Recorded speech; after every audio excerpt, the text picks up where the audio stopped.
Hello and welcome to another episode of the World Athletics Podcast. As you can see from the title, the guest on today's podcast is Armand Duplantis, the Swedish pole vaulting sensation who, it's fair to say, had a bit of a rollercoaster 2020. He started the year off really well in the indoor season, breaking world records left, right and centre. And then as the world locked down, so did his competitions. Everything kind of slowed, and he then went over to Sweden, and we caught up with him. He was in his bedroom and we were just chatting about what he's doing in lockdown life. He's playing a lot of golf and what he's hoping for 2021 and the future. I've just seen on your Instagram recently you've just been playing loads of golf. Is it your lockdown hobby? Well, when I got back to Louisiana in March, right after the indoor season, I think it was maybe 2 weeks after, I think everything, that I guess is going on now in the world kind of started to settle in, and everything started to close. I mean, there was like every restaurant, everything in Lafayette, Louisiana, where I was at the time, just completely closed, and like the only thing that was open was just a couple golf courses. Like there were no facilities or anything, so just me and my brothers, pretty much, we just decided to do something because we really had nothing to do. So we picked up golf. We started to play that for like the next. I didn't think it was gonna go on this long, but we started to play it for, I guess, going on now for quite a while. I guess now for the past 4 months or so. But when I was in Louisiana, we played it for pretty much the whole 2 months. And I was just, well, you kind of covered it there, but I was going to ask you, obviously you kind of started lockdown in the US and now you're in Sweden. How's it been being in two different countries during this time? Yeah, it's different. It's different for sure. I think, obviously both the countries handled it in different ways. But, I was definitely in Louisiana. It was more of the heart of it because it was, it was kind of, I don't know, everybody was kind of in like crisis mode when I was in Louisiana. Everything was closed. You couldn't really do anything.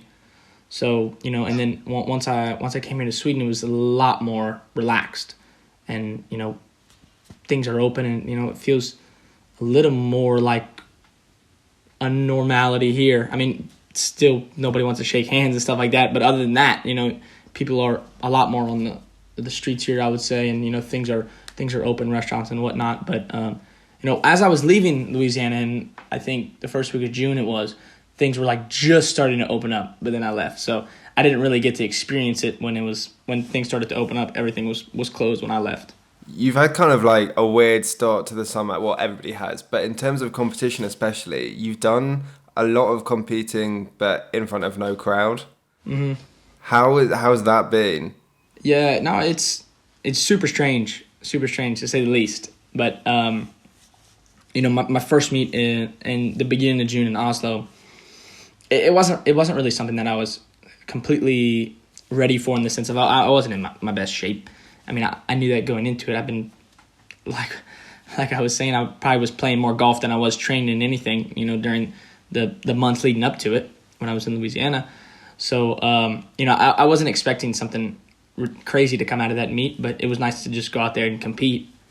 And, it's definitely strange to compete without spectators, but I think it's a lot better than just training. So I love to compete. I love to go out there and, get that competition feeling. So, it's not quite the same, but it's better than nothing, absolutely. And going forward, has your form started to increase now you've been training a bit more? Yeah, for sure. Yeah, no, I'm starting to feel better. I'm here in Uppsala, Sweden, and it's great training facilities here. Everything that I need to be the best that I can be.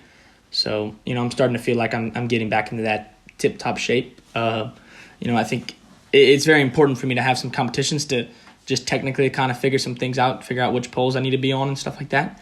But definitely starting to get back into things. And is there any competition that you're particularly looking forward to? I guess all of them really. It's because it's so strange because usually, you set up the season to where you look forward to and you want to peak at one particular meet. You want to peak at the European Championships or the World Championships or the Olympics. But then, when you take that away from me and I don't really have that, And so I don't. I've kind of been struggling with like the fact of I don't really know when I want to have my best competition or what is the most important competition to me this year. So I don't know. I'm still kind of trying to figure that out. I'm just excited to really get back to competing, and especially with with the guys, because I haven't competed against Sam or Renault or any of them in quite a while now. So I definitely would like to get back to competing against them, and I know that any time I line up against them, no matter where it is, I'm gonna give it 100%. Speaking of Sam and Renault, the last time you guys all kind of came together was for the Ultimate Garden Clash in I think it was May. How is that for you? I think it's your first kind of competitive thing of the outdoor-ish season. How did you find it? No, the Renault came about from Renault. Did I say the Renault, or did I say the? Yeah. The Garden Clash. It Renault came up with the idea, and he presented it to me and Sam, and I thought it was a good idea. I was at that time I was living with my parents in Lafayette. I moved kind of just in with them from Baton Rouge, because where I live in Baton Rouge there was nothing to do, because the college, LSU, where I train at, it was closed and everything, and so I didn't see really a point to be there. So I moved back with my parents, and I was there just kind of chilling there, jumping in the backyard just for fun every once in a while. So when Renault presented the idea to me, I thought it was great, because it was basically what I was doing already in my backyard, but kind of just more in a competition form, and I was competing against Sam and Renault, and it was kind of something fun, new. And so, I thought it was a great idea, and it was something definitely to strive to get better for, because, it was kind of a time where I didn't know any meets I was going to compete in the summer. I didn't really, nothing was certain. So, it was definitely something to look forward to and something to get out there and, have some fun with and compete against those guys, even if it was in a little bit of different format. And how did you find the different format? Obviously, pole vault is just about how high you go, but the constant repetition. It was so much different, but because it almost became like a distance pole vault kind of thing. It's like who had the most stamina. But it was, I don't know. I liked it a lot though, because I knew that we were going to be hurting, towards the end, and it kind of just became down to who wanted it the most, who was the biggest competitor, and who was just going to give it their all in that last stretch of when they were hurting. And I knew that going into it, and I thought that I had the drive to really attack it and really compete. And it was, I don't know, it was fun stuff. It was fun stuff. I would, I don't want to do it all the time, but for that one time it was definitely fun. Do you think you could outright beat Renault if you did it again? Yeah, I think so. But it would be. I would definitely. I wish we would have done the playoff, like the 3 minutes or whatever, but I didn't know what was going on, because right when it ended and they said we were in a tie, the sound for me cut off. Like my AirPods or whatever, or whoever's AirPods it was, they died. So I didn't know what was going on. So I had my mom like telling me what was going on as she was watching through the live stream. So it was like a little delayed, and she was like telling me about how they might do a playoff, and I was like, let's go, let's do it. But then like I didn't know Renault didn't want to do it or anything. So I was like, I was getting ready to do it. Like I was all fired up for it. But next time we'd have to figure out the rules of that kind of stuff before. Yeah, it was definitely good TV. Just kind of rewinding time before all this craziness kind of started to happen. The last time you were actually on this podcast, in fact, you're the first guest that we've had on twice, but the last time we spoke was in 2018 in Tampere for the World Under-20 Championships. And obviously since then, you've accomplished a lot more. Arguably a very different vaulter now. Just kind of continuing on from that conversation, obviously you had a really successful Under-20 campaign, and then you were kind of heading towards the European Championships in Berlin, which I think now is widely regarded as one of the greatest competitions, not just in pole vault, but just in athletics history. It's like one of those amazing nights. Going into that, did you have any clue of your form and what you were capable of that night? Well, I had a clue of what I was capable of, but I didn't realize that everybody was going to be as jumping good as they were. I mean, I figured, I knew that if everything went right, that I had a good chance to make 6 meters. But, 6:05, not that I really wasn't expecting it, but I didn't really think I had to make it to win. I mean, not really many competitions, you have to make 6:05 to win the competition. So, I knew that I was in shape to make 6 meters, and, I thought that if I made 6 meters, I was going to win. And, I mean, everybody just lining up the whole competition. Lisa first attempt 90, Renault makes 95. I make 6 meters first attempt, and then we're going up to 6:05, and I'm not even the sole first place guy. We're tied for first place, me and Timur. So it's like I literally have to make 6:05 if I want to be the only guy on the top of the podium. So which is nuts. And it was just such a crazy competition where like nothing felt real in the moment. It was just kind of like this fantasy land of there was so much energy from the crowd at the moment, because I think they realized how just insane the competition was starting to get, and we were all just so gassed up on adrenaline. You could just feel it like in the air. We were just so wired up that it was like we were almost out of our body. And it was just jump after jump. I don't know. I couldn't miss, and nobody else could miss really. And then somehow I ended up, I don't know, what was it, PRing like 3 times or so. Yeah, I think it was 3 of them. And everything just seemed to be going right for not only me, but just everybody. Yeah, it was a truly phenomenal competition. Like the atmosphere was just like insane that evening. I don't know. It was something something about that night. Even breaking the world record, which is, something that I've wanted for forever. I mean, it's one of the biggest goals that I've ever had in pole vault. But it was obviously an amazing night. It was a dream come true. All that whatever, blah blah blah. But that Berlin night, that was, I think, just because of the way it happened and how, I guess, young I was at the time, I hope I can, for sure, in the sense of just the feeling afterwards, but it would be hard to beat. Okay, so kind of going forward, in 2019 was another big year for you. You kind of cemented yourself on the circuit as a big name. Do you think following Berlin and your win there, did that kind of change how you were perceived on the circuit? Yeah, I think that people had higher expectations of me.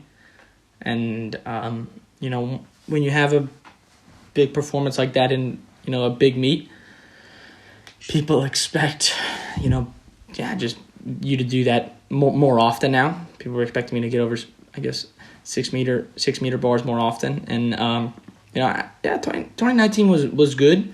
I had a pretty solid year. I fell short of a little bit of just kind of everything that I wanted, though, which I guess is part of the reason why this year's been pretty good to me, because I just kind of came into this year with so much fuel. I wanted to, of course, win the NCAA championships, the college championships, because I knew that was going to be my only year in college, and I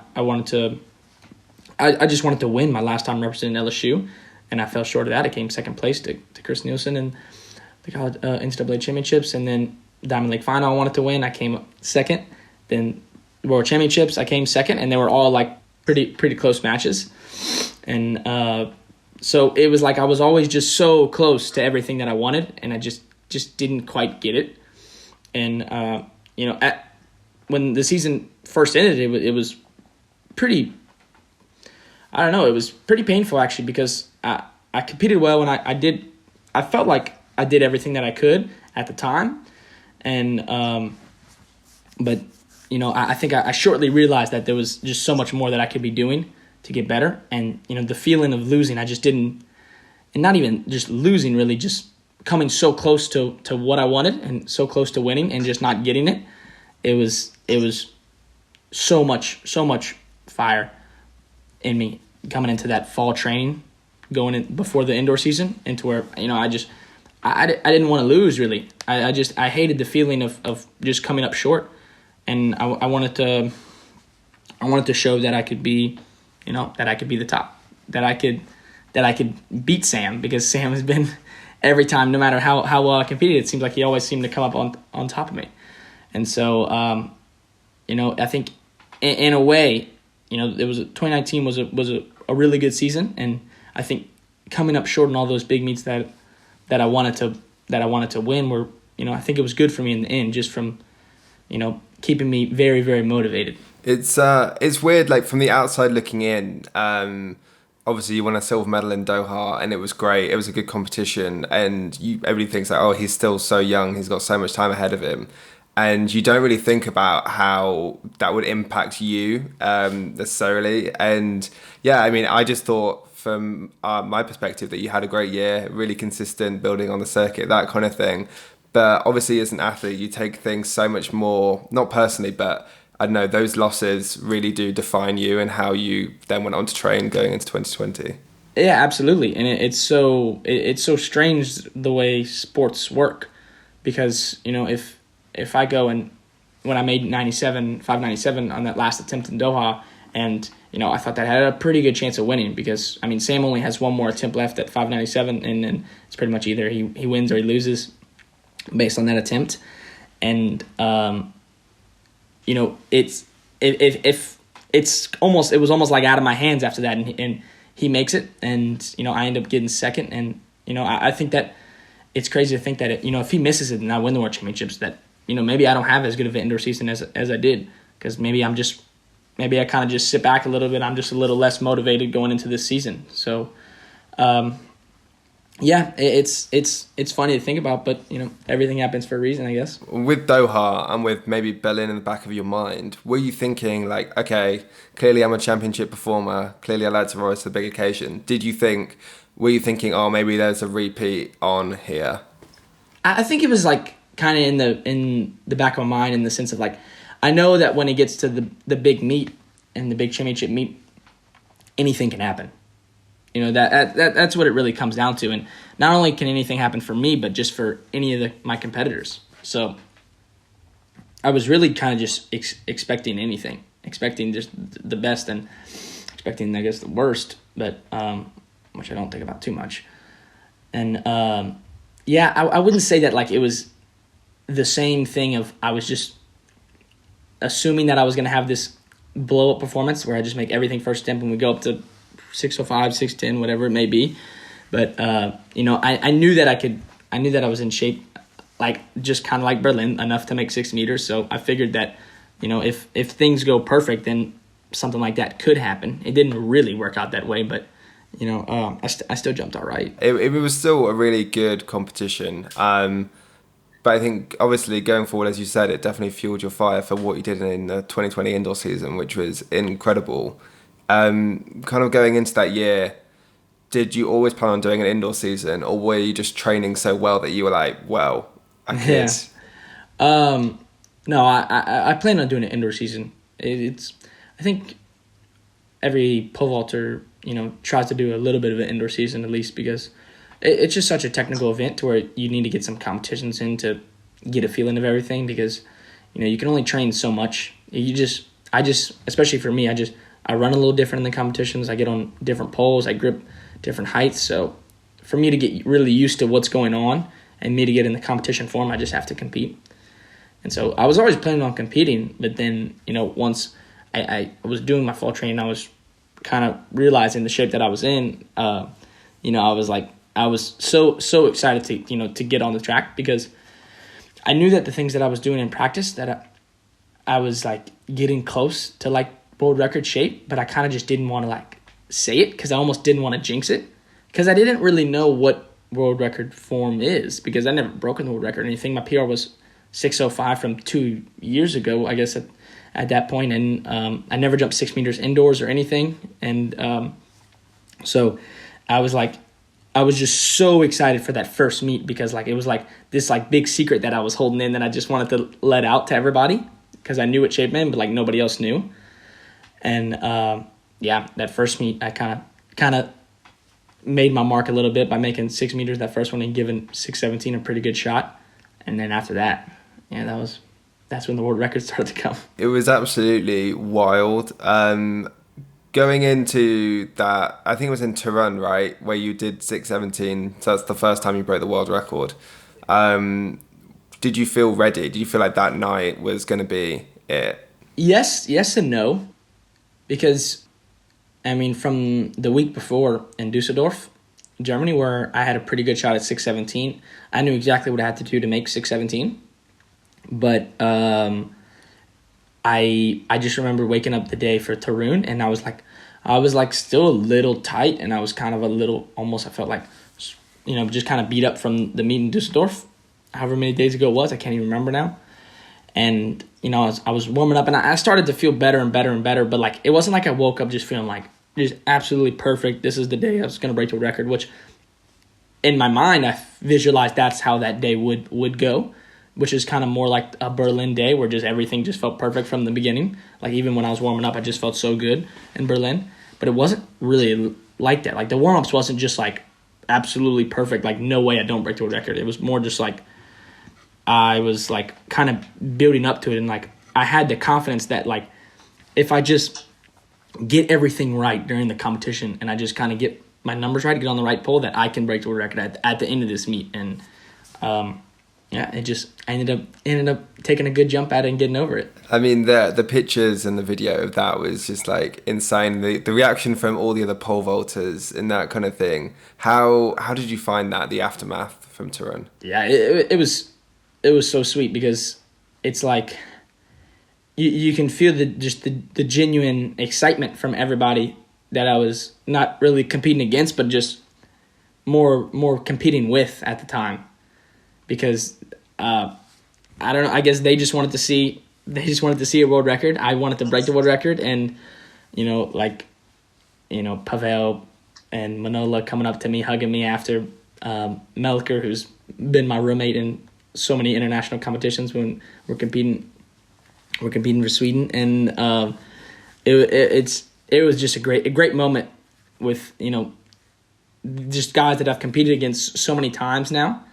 Just to be able to experience it with them, to be able to experience it with my mom, who was there, and you don't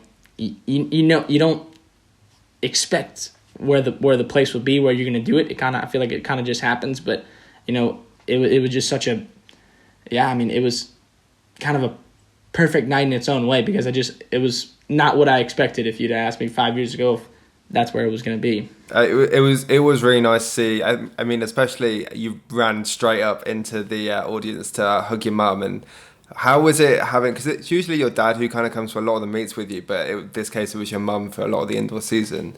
What was it like having her there with you the whole time? It was really special because especially the way that things have been going for me, to where I kind of have my mom a little more on hand than I do my dad at this point. Because, I mean, I train more than I do, like, technical training in pole vault. I only do that once or twice a week. And then the other time I'm running, I'm lifting, I'm doing general strength stuff, which is handled by my mother, my other coach. And so it was nice to see, during the indoor season for my first couple meets, her be kind of on site in these competitions and, be able to help me, because she doesn't do much of the technical pole vaulting, but she has a good understanding of the run and how it's supposed to be. And I've always said that if my run's good and I have my run locked in, then that's all I need. I know how to do everything else after that. And so, she's great for me in that sense as well. I mean, so, she gets a little bit nervous and she doesn't believe that she can coach me sometimes, but I always tell her that she has a really great eye for my run, and she knows how I should be. And so when she was there, it was just a good opportunity for us to show that, it wasn't just me and my dad doing all this for all these years, that, my mom's been with me right with us all, throughout this whole thing. Yeah, it was. I remember because the following meet that you did was Glasgow, and I remember speaking to your mum and your manager Daniel at the time, and they were just saying how how crazy the last few weeks have been with you on the circuit. And yeah, I mean, your mum just seems so proud of you and proud to be a part of it. So yeah, it's really, really lovely to see. And then, I mean, in Glasgow as well, you did it again, and I don't think anybody really expected you to to do it again after you'd done it like a few days before. Did you think you would do it again? Yeah, well, I don't know how everybody else felt really about it, but I remember like when I woke up the next morning after the world record, or like woke up, I don't know, kind of more just like the sun came up and I was just up. I just remember when I was traveling to Glasgow, I was going there for my next meet, which was like 6 days later or whenever it was.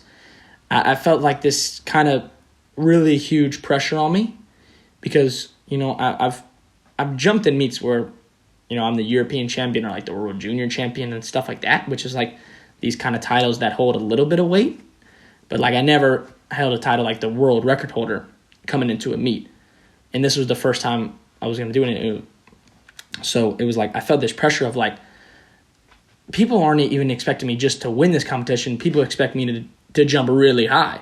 I mean, I felt like people were expecting me to do it again. So I was like, really was trying to get ready in those next few days because I was like, I don't know. In my mind, I just felt like I had to do it again because I just had to show people that I could do it again and that, you know, that I'm the world record holder for a reason. Well, yeah, it was, again, really impressive. Did you not feel, I mean, you kind of mentioned it from Dusseldorf, you felt a bit tight going into Turin. Did you feel the fatigue from breaking the world record? Like the first couple of days, yeah, I was pretty blown out, I would say. I was pretty tired because I just didn't sleep that well and, you know, I had there was just a lot of stuff going on.